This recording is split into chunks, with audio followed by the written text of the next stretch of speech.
السلام عليكم ورحمة الله وبركاته. تحياتي واحترامي لحضراتكم السادة الحضور المحترمين جميعا. أهلا وسهلا بكم في قناة أخوكم محمود عنب. قناة محمود عنب، حيث الخبر الأكيد والخبر الحقيقي بدون لت وعجن. لو عجبتك قناتنا وتابعتنا وعجبتك قناتنا يا ريت تشرفنا بالاشتراك، لو ما عجبتكش أهلا وسهلا بيك وما تشتركش. خبر هام وعاجل جدا جدا منذ ساعات بسيطة، يعني منذ وقت بسيط، وهو إن محمد عادل تعرض لوعكة صحية صعبة جدا. محمد عادل المتهم في قضية نيرة أشرف فتاة المنصورة، المقيم الآن بسجن جمصة.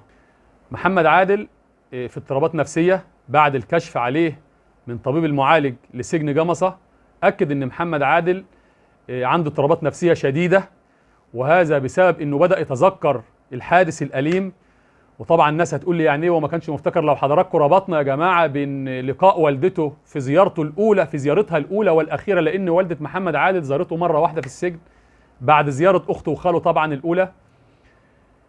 وفي لقائها اكدت وقالت لما سالت محمد انت ليه عملت كده يا محمد، قال لها انا فاكر اي حاجه يا مش عارف ازاي ده حصل، انا مش مصدق. طبعا الناس هتكذب الكلام ده وناس هتصدقه، ان كان صدق او كاذب الله اعلم. الست دي اللي قالت على لسان محمد عادل، اللي قاله الطبيب ان محمد عادل تعرض لوعكة صحية بسبب اضطرابات نفسية، وده السبب بيرجع في الأساس إن محمد عادل بدأ يتذكر وبدأ يجيله نوبة صراع ونوبة هياج ويزعق ويصرخ داخل السجن.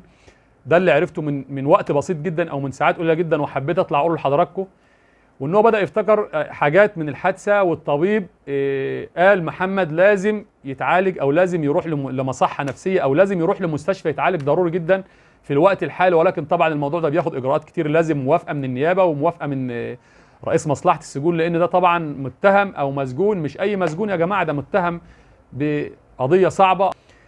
اللي عرفناها في البدايه قضيه نيرة اشرف، اللي عرفناها في البدايه ان ولد كان بيحب بنته وبنت رفضته، وبالتالي هو كان عنده حب التملك وحب الانانيه، فراح خلص عليها قدام الناس كلها بطريقه بشعه. وبعد ايام بسيطه، بعد ما وقفنا جميعا كلنا وقفنا قدام المحكمه وانا كنت اولكم، وقلنا لازم محمد عادل ده ياخد القصاص، لازم ده يتعدم، لازم لان بنت ملهاش ذنب. بعد كده اكتشفنا حاجات كتير وطلعت ادله كتير وطلعت اخبار كتير جدا، منها الصادق ومنها الكاذب، ومنها اللي خلت الراي العام انقسم الى نصين. الوقت بقى جزء متعاطف وجزء معارض ان محمد ده سفاح وقاتل ولازم يتعدم، وجزء تاني بيقول ده محمد بريء وغلطان. وانا من وجهة نظري الشخصية اللي مش بجبر اي حد على انه يصدقها، كل انسان عنده عقل يفكر بيه ويميز بيه ان ده غلطان وده غلطان. المتعاطف مع محمد هنبدأ فيه البداية، محمد عادل مش بريء يا جماعة، حرام علينا. محمد عادل غلط، وغلط غلط كبير جدا، عمل جريمة بشعة، جريمة نعتبر يعني ما شفناهاش بالمنظر ده. ولكن هل هناك دوافع وهناك أسباب؟ نعم هناك، أكيد مفيش دخان من غير نار. أما الجانب الآخر اللي بيقول محمد عادل سفاح ومحمد عادل مجرم والله حرام برضو اللي بتقوله. حكم عقلك شوية، محمد عادل لا كان قاتل ولا كان سفاح ولا كان مجرم. محمد عادل قتل بالفعل قدامنا جميعا ونحن نشهد على ذلك، واللي يكذب ده يبقى إنسان غلطان، واللي يطلب البراءة لمحمد يبقى إنسان غلطان. لكن ما نسعى إليه جميعا هو أن محمد عادل لازم ياخد عقابه، ولازم كل حاجة تظهر. عايزين الحقيقة تظهر، لأن شفنا بجد عيلة نيرة أشرف أو أسرة نيرة أشرف العجيبة الغريبة المريبة اللي خلتنا كلنا نتساءل عن إيه السبب إن الولد عمل كده. وطبعا كتير حتى من أهلها نفسهم طلعوا أدانوا الأسرة، وإعلاميين طلعوا جابوا حاجات وده جاب حاجات. وأنا كنت أول واحد من البداية قلت لازم نعرف إيه الأسباب وإيه الدوافع اللي وصلت ولد زي ده يعمل كده. ليس له سابق جريمة، ولكني ما برأتش الإنسان ده. عمر في فيديو ما قلت الولد ده لازم نطلعه براءة، حرام علينا، سنحاسب أمام الله. لكن في أسباب ودوافع قد خلت الولد ده يعمل كده، نعم أتفق معك وما رجعتش في كلامي.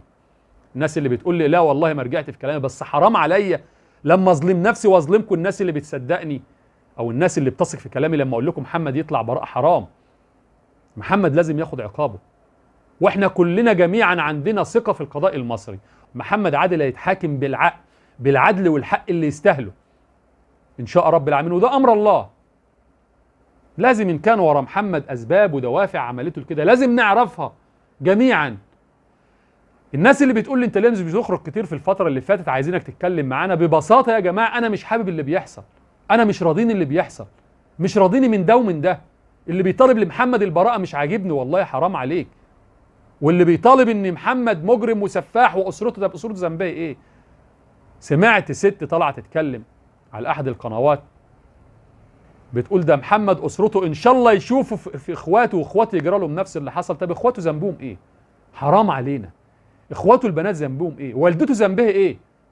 والدته الاكثر بلاء في هذه القصه كلها، الاكثر بلاء. نعم انا متعاطف مع نيره الله يرحمها، نيره مغدوره وضحيه. محمد عادل هيتحاسب ولازم يتحاسب، ولو قلنا غير كده نبقى حرام علينا وبنظلم نفسنا. متعاطف مع والده محمد، مش متعاطف مع أسرة نيرة إطلاقا، لأن أسرة نيرة منها أسباب كتير، ولكن كل هذه الأسباب لا تؤدي إن محمد يعمل كده. محمد غلط، مش معنى كده إن في أسباب ودافع نطلع محمد براءة. حرام علينا، سنحاسب أمام الله. لكن أسرة نيرة كان عليها دور كبير من اللي شفناه واللي بيظهر كل يوم واللي حضراتكم شفتوه. يا ريت تحكم عقلك وبلاش تنساق ورا أحد. يا ريت يا ريت نحترم بعض في المقام الأول، لأن أنا والله عمري ما غلطت في حد ومش مستعد اغلط في حد.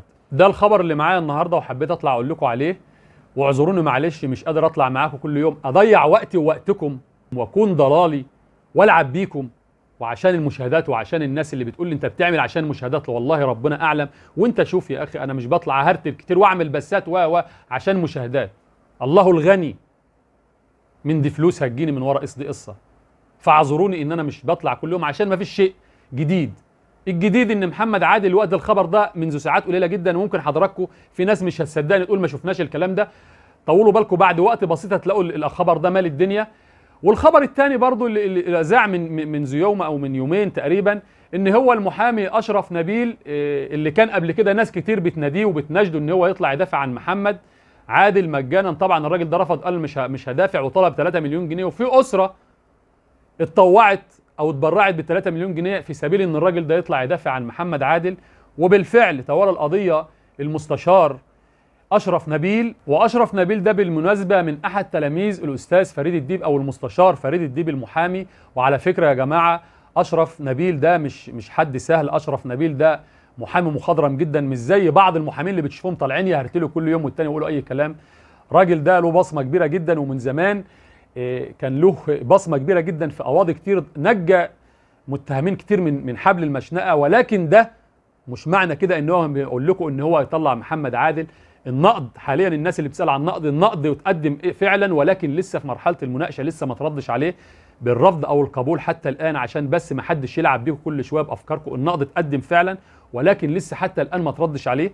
ولكن ده يا جماعه مش دليل، او ده مش معنى كده ان هو ممكن يطلع محمد عادل من حبل المشنقه او ينجي محمد عادل. لا، هو قبل انه يقدم النقد او يترافع عن محمد في النقد فقط لا غير. ولكن صدقوني القضاء المصري قضاء عادل، وكلنا ثقه في القضاء المصري ان محمد عادل هيتحكم عليه بالحكم اللي يستاهله فقط. ان كان يستاهل اعدام، ان كان يستاهل مؤبد، ان كان اي اطراف تانية. ده اللي بنطالب جميعا بيه كرأي عام، ان اي اطراف لها دخل في الموضوع لازم تبان، ولازم الحق تبان للناس كلها. ولازم في النهايه نتعلم في المقام الاول، وده بقوله في كل فيديو، بالله عليكم علموا اولادكم الدين، قربوا اولادكم من ربنا، قربوا من اولادكم، اعرفوا اولادكم بتفكر ازاي، راقبوا اولادكم. وكلمه راقبوا اولادكم ده مش معناها ان انت فاقد الثقه فيه ولا انت ان هو ولد مش كويس. بالعكس، دي امانه هنتسال عليها قدام ربنا. كلكم راع، دي امانه هنتسال عن اولادنا. سيبناهم واهتمينا بنفسنا، ولا سيبناهم واهتمينا بالدخل والفلوس والجري عشان نضمن مستقبلهم ونسينا مستقبلهم نفسه؟ صدقوني لازم ولادنا يقربوا من الدين، لازم نزرع جواهم الدين، لان كل ما نحن فيه كل يوم ده كله بسبب بعدنا عن الدين. مش عارفين يعني ايه حلال وحرام، مش عارفين يعني ايه ما ينفعش تستهين بحدود الله. صدقوني مفيش حل غير اننا نرجع ربنا، ومحدش يستبعد نفسه عن الموقف اللي احنا فيه الحالي. كل انسان فينا ممكن يتعرض له، ممكن يكون ابنك او بنتك. التعاطف كل التعاطف مع نيرة الله يرحمها، فهي ضحية وليست شهيدة. والتعاطف كل التعاطف مع أسرة محمد عادل ومع الموقف كله. محمد عادل لازم يتحاكم، لكن هناك أسباب وهناك دوافع من أسرة نيرة، وليس تعاطف. ومفيش أي تعاطف مع أسرة نيرة مني كشخصي أنا، ودي وجهة نظر الشخصية اللي شرحتها لحضراتكم قبل كده، أو حاجة أحتفظ بها لنفسي. صدقوني أسرة نيرة مش الأسرة المثالية في مصر، مش هي دي الأسرة المثالية اللي نحكم بها على الشعب المصري ونقول أسرة مثالية ربت بنتها كويس أو كانت مراقبة بنتها كويس، لأن هي السبب الأكبر اللي حصل لبنتهم وضيعت بنتهم ضحية، والولد ده ضحية أيضا. حرام عليكم، محدش يطلع يقول لأسرة نيرة الأسرة المثالية، واطلع عشان بتدافع او ضد جبهه او جبهه او ضد جبهه او كلام فاضي، نطلع نقول كلام ما ينفعش يتقال. تطلع تقول لي نيره البنت المثاليه، لا انا ولا انت نقبل ان بنت تكون زي نيره او لبسها زي نيره. اتقوا الله، صدقوني، اللجوء الى الله. بشكركم لحسن المشاهده واسف لو طولت عليكم، والسلام عليكم ورحمه الله. محمد عادل في سجن جمصة حاليا. اليومين اللي فاتوا تعرض لوعكة صحية، ده اللي كشفه أو كشفته مصادر في هيئة الدفاع في حديثها للمواقع الصحفية. قالت إن محمد عادل حاليا تعبان